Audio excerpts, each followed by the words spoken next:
If you're struggling because you've got a massive EE phone bill or you just don't have enough money in your bank to pay it, the best thing to do is contact EE. There are months where everything mounts up and you feel overwhelmed about what you can and can't pay. And now the cost of living's gone up, finding the money to pay for things can be a real struggle. In most cases, if you let EE know in advance that you're not going to be able to pay the full amount, they may be able to come to an agreement with you. They might agree to set up a new payment plan. And there are things that you can do like a spend cap that could help. This is where you set a monthly limit, and if you're near to going over your allowance, you'll get a text. If it's too late and you've already missed your payment, it's likely that EE will temporarily cut your mobile off. You'll also be charged an administration fee. If you pay by direct debit and you don't have enough in your account, EE will try and take the monthly amount again later, and around 7 days later. If this fails, they'll apply a £5 direct debit charge and cancel your direct debit. You'll need to pay your outstanding balance to continue with your contract.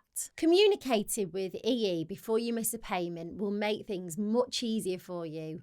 If you don't pay your bill and ignore EE, they could pass it on to a debt collection agency. There is a chance that it could affect your credit rating, which would make it harder to get things like credit cards, loans, mortgages. If you found yourself in debt with EE and you feel a bit overwhelmed, there are options available to you if you're financially struggling. I'll run through some of these with you now. Now, these solutions aren't all suitable for everyone, but you might find that one or two of them might work for you. I'll quickly explain them to you. So first up, we've got debt management plans, and they're an informal agreement that you make with the creditors to pay your debts back at a lower and more affordable rate. So normally this means paying less each month, but over a longer time frame. Next is debt relief orders.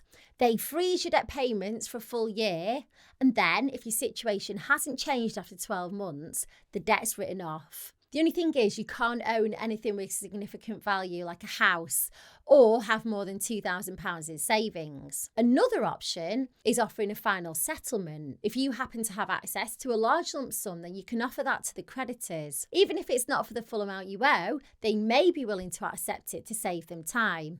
Equally, though, it may be refused. Individual voluntary arrangements are another way to deal with your debt. It's a formal agreement between you and your creditors to reduce your payments to one simple payment each month. It lasts for 5 years, and at the end, any remaining debt's written off. Bankruptcy is probably the most famous option, and you may already know, but with bankruptcy, all your assets are reviewed and some may be sold off to pay back your debt. After a year, any remaining debt will be written off. When debts mount up, it's overwhelming, but it's best not to ignore them or it'll just get worse. One simple step that you could take today is to find out if any of the debt solutions that I mentioned could work for you. In the description of this video, I've linked to a form on my new website, and it's got a few multiple choice questions like, how much debt do you owe and how many people do you owe? At the end of the form, it'll connect you to a company that I've partnered with to provide you with all the information that you need about debt solutions that are available. So click the link in the description.